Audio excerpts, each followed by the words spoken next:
This episode of Housing for Good is brought to you by listeners and supporters just like you. If you believe in creating safe, stable, and affordable housing for everyone, consider supporting the McPherson Housing Coalition. Your donation helps us provide housing solutions, support services, and hope to those who need it the most. To donate, visit our website, McPhersonHousingCoalition.org. All donations are tax deductible. Thank you.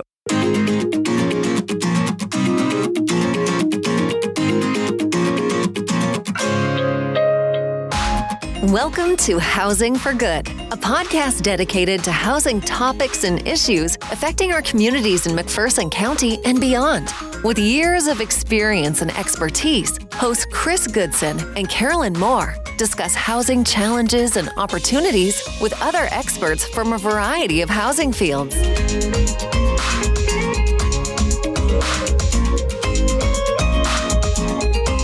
Hello, and welcome to this week's episode of Housing for Good. I'm Karolyn. And I'm Chris.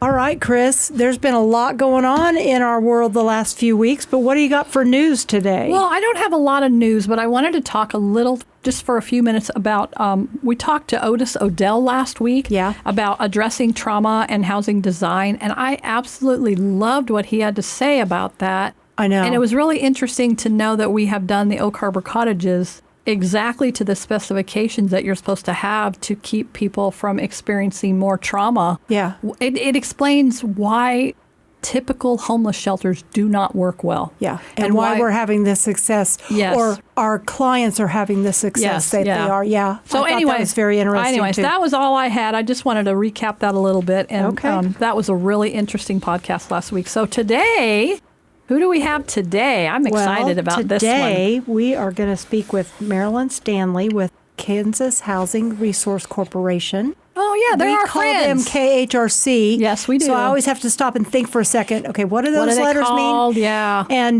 Marilyn is going to talk with us about the first-time home buyer program. You know, whenever we go out and talk to folks, and we mention this program, there's always somebody that comes up later and says, okay, what is that? Yeah. What did they do? So we thought it'd be fun to have Marilyn on. So Marilyn, thank you for joining us today. Tell us a little bit about yourself and where you work. Sure, absolutely. First of all, thank you for this opportunity to talk with you all today about the Kansas First-Time Homebuyer Program. So I work at Kansas Housing Resources Corporation, or like you mentioned, KHRC. Some people know us as our acronym. We are a nonprofit quasi-state organization, so we have a number of different programs that we administer here at KHRC. All of our programs are more like pass-through opportunities or monitoring, those kinds of things. We don't have a lot of direct services, but the First-Time Homebuyer Program is probably the closest thing we have to directly helping people. So, yeah. Okay, so here's our first question. What qualification defined a first-time homebuyer? I think people are going to be surprised about this one. I do maybe too. A little bit. Yeah. Yeah, well, the definition first-time homebuyer, a lot of people worry about that first time, but what that means is you haven't owned a home in 3 years. Okay. Okay. Oh, wow. Trying to make it simple. Now. Only 3 years. Okay. Yes, 3 years. And there's a couple of exceptions to that first-time definition of the qualification. It basically, some examples could be you recently got a divorce and you didn't get the house in the divorce, or you had to sell the house part of the divorce. We could still consider that person a first-time buyer. There are additional qualifications in general for the program. We've got some maximum income limits by your household size and maximum purchase price limits. There's some variable different things going on in the back end that a lender would deal with. But if I were somebody seeking assistance to buy a house, that's what you'd look for. Where are they going to buy? Somewhere in Kansas, except our program does not work for the areas that receive their own federal home dollars. So that would be like Wichita? Wichita. So, Mm-hmm. So everywhere in Kansas except the city limit of Topeka, Lawrence, Kansas City, and Wichita, and then Johnson County. So everywhere else in Kansas will work for our program. I think you're right, and Chris. It's important to pay. Sorry, Marilyn. I think you're right, Chris. I think the qualifications of a first-time home buyer, if I've bought a house before, but then something happens and I no longer have that house, I'm not going to think, oh, well, it's been this many years, right, or I lost my home because of this situation. I'm a first-time home buyer. I think people will be surprised by that. Yeah, I think that's a really important one. And then what financial assistance options are available? So I come in, I'm a first-time home buyer. I'm assuming that a bank would contact you. Is that how that happens? Or what does that look like a little bit? Yeah, excellent question. Kind of backing into it, the first thing someone would do to use our program is to apply for their first mortgage through one of our participating lenders. So they have to be a lender that's agreed to work with us.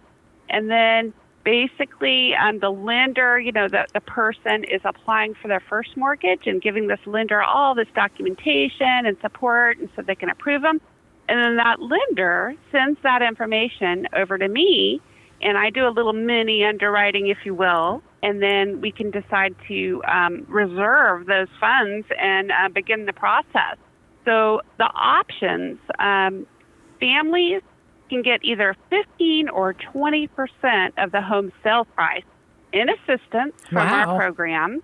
Yeah, it can actually, and we have a maximum 40,000. That's a big number, right? That's a huge number. So we haven't number. really reached that 40,000, but that's a big number. Wow. So you might think easy math. Let's say it's a $100,000 house, 100,000 for easy math. So 15% would be 15,000. 20% would be 20,000, as an example. So a down payment for a house, is that 10%? Would that be 10? If I just even in a conventional way, because this sounds to me like it would help somebody put that down payment down, or closing costs. Yes, absolutely. And down payments can vary depending on the type of mortgage a family would get. You've got your FHA, your rural development, your conventional, even VA loans. VA says no money down, right? But there's still all these closing costs. So people might be surprised. It can cost several thousands of dollars just to get into your mortgage with all the various fees and, inspections and whatnot. And so our assistance would cover that cost and down payment money. And in some cases, it actually gives more than those, and then the rest of it can be applied so that the family doesn't have to borrow as much money. The loan amount is reduced. And in the end, that makes the mortgage payment lower. Yeah. Hey, okay, so you mentioned that they have to work with a qualifying or a partner bank. Is there some place where there's a list of those banks, or how do they find out if their bank participates? Yes, excellent question. Right on our website. And KHRC recently updated our website, trying to make it a little more user-friendly. So within our webpage, the user would go to the First-Time Homebuyer Program section, and then within that, it says Find a Participating Lender. They click on that button. It's in alphabetic order, no particular way. There's probably about 45 or 50 lenders that have agreed to work with us. Okay. That's quite a few. But when you consider 105 counties. Yeah, across the state. That's right. Yeah. Right, that's still a good number. But 105 But counties. I've heard of people getting a home loan through a bank in California. Yeah, that's true. So what you and I think of, like when I bought my first home, I went local. I went with a local bank. People don't do that anymore. So I don't think that really would scare anybody that maybe that bank isn't in your town. So what are the specific income limits, Marilyn? Absolutely. We could just use a couple of examples, I guess. I'm trying to make it real for people. Yeah. So first of all, our income limits update every year. HUD updates those. And our new ones are actually starting on Sunday. So that's nice timing for this program. And so for, let's say, a household of 4. Let's just say a household of 4. Every household size is going to be different, and every county is going to have a different limit. So let's just say for McPherson County, as an example, a household of 4, if they earn, all the people together, earn less than $80,400 a year, they could get up to 15% of the home sales price and assistance. Now, if they earn under $50,250 for that same household, they could get 20% of the sales price. Oh, it changes. Yeah. It changes. Wow. So that's interesting. So that's just based on a scale that you have there's some sort of a formula that you have to look at to determine whether it's this percentage or that percentage. Yeah. So Well, and Yeah. most of the time with a family of 4, you're talking, most of the time, you'd be talking 2 parents and a couple of kids. So Right. together that couple could make $80,000 or, and qualify for the 15 or. So I'm really curious, does this have to be a single family home, or can you do like attached homes, or does it matter? Do you have certain Excellent criteria? question. Yeah. It's single-family kinds of homes. However, it can include even, let's say, a half of a duplex. Or, we don't have a lot of those in Kansas, but people should be open to ideas. There might be some things out there that would be a good fit. It can be manufactured housing or modular housing as long as it's attached to a foundation. It cannot be anything that's contract for deed or rent to own either, though. I'd like to point that out. Not for that. What if you're in a But mobile pretty home much any park? kind of single. What about a mobile home park? If you're buying this because home, yeah. If it's lot rent, that does not, it needs to be there. I mean, the land needs to belong to the home. So Okay. it can't be like Okay. you're That makes buying sense. the house and Yeah. That renting makes the sense, land. actually. Yeah. Because that can actually boost those prices up so high that a standard home is actually better than buying a manufactured home. Yeah. Oh, yeah. Very much Yeah. so. Yeah. So what does the application process exactly look like? If somebody was interested in there, where would they start? Well, the first thing they want to think about, first, determining where they're going to want to try to buy a house, where in Kansas, to see if it's going to work. And then hopefully their credit is in good order, their credit history, credit score. Now, the one way, sometimes people have never seen their credit report, and other times they know exactly what that score is because of something they've signed up for that tells them. So it's probably helpful if they would go ahead and visit with a counselor, a HUD housing counselor. And these agencies are certified by HUD. They've lots of qualifications involved. Here in Kansas, we have 3 Kansas local agencies, and that's Consumer Credit Counseling Service and Housing and Credit Counseling, Inc., and then Community Housing of Wyandotte County. So if a family would meet with them, go ahead and, have them pull their credit history, look at it, make sure it's in good shape, go over a budget, kind of determine how much of a house payment they can afford successfully, and they can get a certificate showing they did this. Now, it's preferred to do that counseling before they apply for the loan, but it doesn't always work that way. Yeah. So we're acceptable either way. But after they feel pretty good that they'll get credit approved, they should shop for a lender, one of the lenders on our list. Every lender charges different fees. And that's something as a consumer, they may want to check around, find the lender that they feel comfortable with. And then there's the loan types, Yeah. Yeah. So I have a question about the financial side of it. Is there any financial requirement from the person who's applying? Do I have to have a specific amount of money for a down payment or my own closing costs? I mean, what does that look like? You're offering this amount, and what happens if it covers everything? Then they don't have to come to the table with anything? Oh, I'm so glad you brought that up. Very important piece. We require that the buyer put in 1% of the home sales price as their own money, skin in the game. It requires some commitment. And, again, using that $100,000 house price, that would be $1,000. So sometimes people are able to, save up a little, or sometimes they even use like IDA match programs. And the Kansas as a state has a savings program now too. Okay. All right. So are there grants or forgivable loans for first-time home buyers? Yes. Recapping on our program, it starts out as a soft second mortgage. There's no interest charged. There's no payment made on it. And we forgive that money after the families live there for 10 years. Oh, wow. So this program wouldn't be for somebody that's just going to, buy a house and leave in a couple of years. It would be more for families that want to remain in that home. Now, we know life happens and circumstances change, and, we deal with that. It does happen.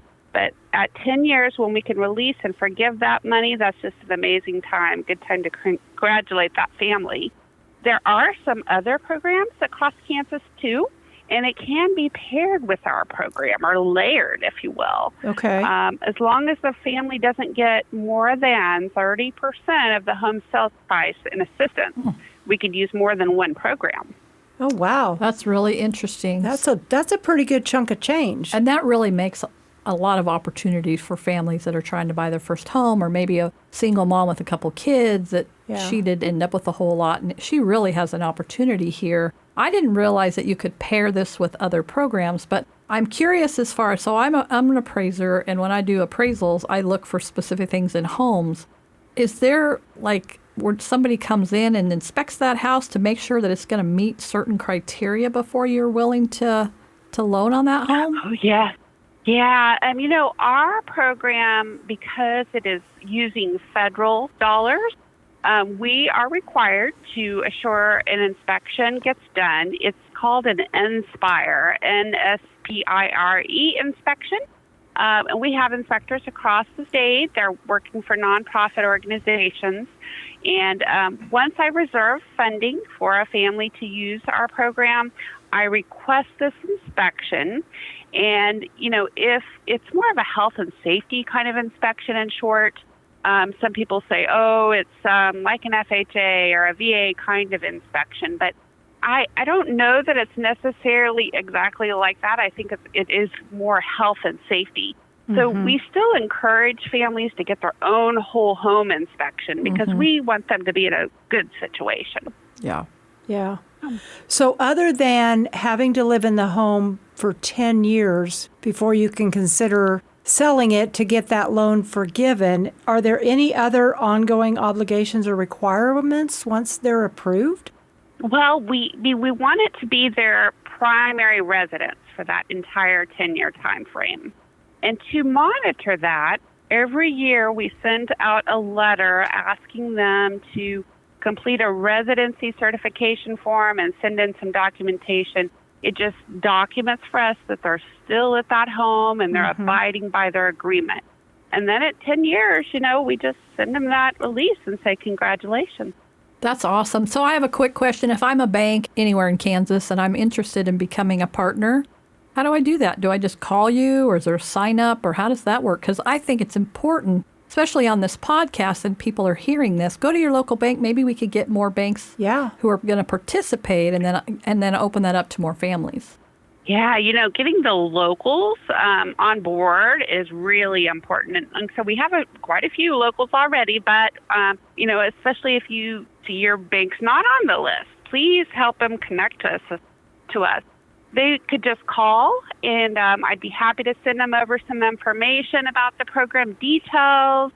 Really, it's pretty easy to get set up. They just need to complete a lender origination agreement, and that has all of our requirements within it. And then they would fill out a vendor form and a W-9 so we could have a way to send them the money for the closing. And I do offer training a couple of times a year for the lenders. You can imagine that lenders are great at what they do, but every program has little niches that are unique to them. Yeah. But then I'm also available every day to work through it with them. I think that's great. Yeah, I do too. I love that. Okay, so you mentioned you advise somebody to get some credit counseling, figure out what their credit score is. Are there any other home buyer education courses that are required? Yes. So beyond the one-on-one counseling the family would get with the head housing counselor, we also require the home ownership education course. And so that course is offered by those same organizations. They offer it a couple of different ways, and so people have choices. Like right now at the end of this month, end of June, Housing and Credit Counseling Inc. is offering a live Zoom presentation on a Saturday. Oh. People could register for that. And I think they're doing it pretty regular this year, maybe even once a month. And then both Consumer Credit Counseling and Housing and Credit Counseling offer this education course online. So it could be midnight, and you could be taking this course online at midnight in your pajamas if you wanted and get it done. Oh, So, that's awesome. I know, right? I try to be in bed by 10, but if I needed something that desperate, I'm up at midnight. That's what I would do. I've heard That's right. I have heard colleges advertise on TV, take courses when it works for you. Yeah, 1 o'clock in the morning when I can't sleep. I think I'll take a class tonight. So I have a question. If you want to find eligible properties, and this might be really out of your scope, but do you recommend a for sale by owner versus a real estate agent? I mean, do you see any differences there if somebody wants to buy a property, or are you just more concerned about can it pass the inspection? Well, probably on my end, I don't see a difference between the two. However, I do suggest, when people, especially first-time buyers, having that real estate agent in their corner is going to help guide them in a better pathway. And, they're very well trained and educated to help shop for that. So especially first-time buyers, it's probably a pretty good idea to use a real estate agent. Mm-hmm. Mm-hmm. Mm-hmm. Okay. All right. So I think about those times when you think, oh, this would be a great idea. I don't know what my credit score is, but I really want a house of my own. What are some common pitfalls and challenges that applicants should be aware of? Well, I would say, have their debt paid down. Try not to have a whole lot of debt because that's going to be calculated in how much of a house payment a family can afford. Mm-hmm. Also, try not to get into too much house. You don't want to be, paying a higher mortgage payment than what they can comfortably afford. Mm-hmm. Even though they might be able to get approved for X amount of a house, maybe they should even go down just a little bit if they can manage to do so, because life happens and you got, daycare, groceries, inflation, all those things going on in life. And you want to be able to handle that mortgage payment and not have to struggle. Other things, just, getting this, not only our inspection, but getting that whole home inspection so they got a pretty good idea of what they're dealing with. Especially like our program, if it's a lower income family, there's not a lot of money for maintenance, right? Yeah. So we want to make sure systems are in good place before they buy, and then try to hold back some savings for future maintenance, because those will surprise you. This reminds me of when my kids bought houses. They grew up and got married, and they wanted to buy a house, and I told my husband, I said, guess what? You just became a maintenance man for another house because there's so many things that you just don't know how to do. Yes. And you need somebody to teach you. And, so thankfully they've owned houses long enough now they kind of do it on their own. Yeah. But yeah. We definitely need to be putting that in takes a while. schools. We need to have a class in schools, how to do a budget, how to fix things at your house. Yeah. All these things that a lot of these kids aren't learning at home, or because their families don't know how to do it, or depending on the situation. But my husband is in the same boat as your husband. Our kids all own homes, and we are there when they need us. I think Kip's put roofs on and all kinds of crazy stuff. And so it's it's crazy. It's really crazy. But we're really grateful to have him, that he knows how to do pretty much everything. But wow, this was a great thing. And I hope people came away with an understanding a little bit more about how this first-time home buyer program works and what we can do. And so, Marilyn, we touched on a lot in this information. Is there anything we've missed? Yes, we've covered a lot. Just share with people, happy to say this on it. Home ownership is possible. If that is something that a family has their eyes set on, it is possible. Sometimes it's not a quick overnight kind of thing. It's quite a process, but their dreams can come true. Mm-hmm. Very good point. Well, thank you so much, Marilyn, for joining us today to talk about the First-Time Home Buyer Program.